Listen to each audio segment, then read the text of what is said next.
ও ভাই সাহাব, nothing phone 3 এই ফোনটি খুব তাড়াতাড়ি ৪৫,০০০ টাকায় পাওয়া যাবে। হ্যাঁ, খুব তাড়াতাড়ি পাওয়া যাবে। কখন পাওয়া যাবে? আর এই ফোনটি ৪৫,০০০ টাকায় যদি চলে আসে 12 GB 256 GB ভেরিয়েন্টটি, তাহলে আপনি কিনবেন কি না? আমি ভাই কিনছি না, আপনি কিনবেন তো? তো আপনার জন্যই এই ভিডিওটি বানানো। বর্তমান দাম আছে ৭৯,৯৯৯ টাকা, মানে ৮০,০০০ টাকাই ধরে নিতে পারেন, ১ টাকা কম। তো ৮০,০০০ টাকা এই ফোনটি নেওয়া মানে বরবাদ, টাকা বরবাদ, ঠিক আছে? সোজা সাপটা কথা, কারণ এই ফোনটিতে ভাই সেরকম কিছু নেই যে ৮০,০০০ টাকা দিয়ে আমাকে নাথিং ফোন 3 ফোনটি কিনতে হবে। কেন বলছি? ফোনটি তো দেখেই বুঝতে পারছেন যে এই ফোনটা ৫০,০০০ টাকার নিচে যদি হতো তাহলে আমি বলতাম যে ঠিকঠাক একটা ফোন। আর এই ফোনটিতে যে প্রসেসরটি দেওয়া আছে 8S Gen 4, এই প্রসেসরওয়ালা ফোন তো আমরা ৩০,০০০ টাকায় পেয়ে যাচ্ছি তো।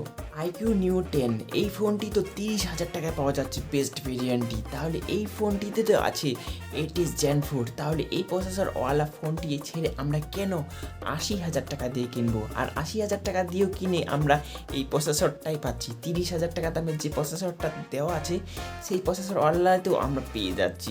তাহলে আমরা ৮০,০০০ টাকা খরচ করব কেন? তারপরে যদি আমি আসি ডিসপ্লেতে ভাই ২৫,০০০ টাকা দামের ফোনে যা ডিসপ্লে থাকছে সেম ৮০,০০০ টাকা দামের ফোনেও সেম ডিসপ্লে থাকছে।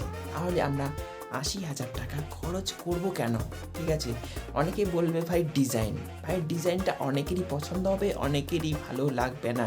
আমার কিন্তু খুব একটা ভালো লাগছে না। আগের যে ফোনগুলো ছিল যেমন নাথিং ফোন 1, নাথিং ফোন 2 ঠিকঠাক দামে লঞ্চ হয়েছিল, ৫০,০০০ টাকার মধ্যেই ছিল, তাও অনেক সময় বিক্রি হয়েছে, অনেক সময় বিক্রি হয়নি।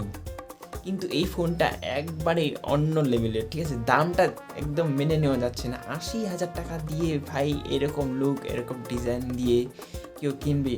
অনেকেই তো স্যামসাংয়ের ফোন কিনবে, না হলে অ্যাপেল কিনবে। তো আমি মনে করি যে ৮০,০০০ টাকা দিয়ে এই ফোনটি না নেওয়াই ভালো। একটু ওয়েট করে যাও, অফারের জন্য ওয়েট করো। আর এই ফোনটিতে তো ৬,০০০ mAh ব্যাটারি নেই, ৭,০০০ mAh ব্যাটারি নেই, আর এখানে আছে ৫,৫০০ mAh ব্যাটারি। এত কম, মিনিমাম কমপক্ষে এইখানে ৬,০০০ mAh ব্যাটারি থাকতে হতো। আর ক্যামেরাতেও আমরা এখানে বেশ ভালো পেয়ে যাচ্ছি। ট্রিপল ক্যামেরা সেট আপ থাকছে, আর প্রতিটি ক্যামেরা থাকছে ৫০ মেগাপিক্সেলের ওয়াইড অ্যাঙ্গেল লেন্স, ৫০ মেগাপিক্সেলের পেরিস্কোপ লেন্স, ৫০ মেগাপিক্সেলের আলট্রা ওয়াইড অ্যাঙ্গেল লেন্স পেয়ে যাচ্ছি। আর সামনেও থাকছে ৫০ মেগাপিক্সেলের ফ্রন্ট ক্যামেরা। তো এখানে মেনে নেওয়া যায় একদম দুর্দান্ত কাজ করেছে, ভালো কাজ করেছে। যেহেতু এই ফোনটির দাম অনেক বেশি, তার জন্য ভাই খুঁটিনাটি জিনিসগুলো দেখা উচিত আমার মতে। কারণ এত টাকা দিয়ে আমরা কিনছি ফোনটি, আর এত ভাই খামতি থাকবে, এটা তো মেনে নেওয়া যায় না। আর আপনি যদি এই ফোনটি কিনতে চান তাহলে অবশ্যই আপনাকে অফারের জন্য ওয়েট করবে। কখন অফার দেবে সেটা তো আমি বলতে পারছি না, কিন্তু হ্যাঁ, পুজোর সময় তো অফার দিয়েই থাকে, বা দিওয়ালিতে দিয়ে থাকে, তারপরে বিভিন্ন ধরনের সেল চলতে থাকে। তো সেই সেলে কিন্তু একটা বিশাল ডাউন আসতে পারে এই ফোনটির উপর। তো তার জন্য আপনাকে চোখ রাখতে হবে এই ফোনটি কখন দাম কমে যায়, ঠিক আছে? অবশ্যই আপনাকে মাথা রাখতে হবে যে এই ফোনটি যদি নিতে চান, আর ৮০,০০০ টাকা দিয়ে তো আপনারা যে কোনো সময় নিতে পারেন। খুঁজলে অনেক সমস্যা বেরোবে, কিন্তু সেই সমস্যাগুলো আমরা বের করব না। আমরা চাই যে এই ফোনটার দাম কমুক, ঠিক আছে? বড় সমস্যা হচ্ছে এটাই, ঠিক আছে? ফোনটি ভালো, বেশ ভালো, অনেকেরই পছন্দ হবে, অনেকেরই পছন্দ হবে না। দামটা কমাতে হবে, দাম। আমাদের একটাই আবদার যে দামটাকে কমাতে হবে। তো যদি দাম কমে, কতটা কম হবে? আমার মতে ভাই ৪৫,০০০ টাকা নিচে আসতে পারে, কিন্তু হ্যাঁ, এর যে কম্পিটিশনওয়ালা ফোনগুলো সেটা ৩০,০০০ টাকায় পেয়ে যাচ্ছে, ঠিক আছে?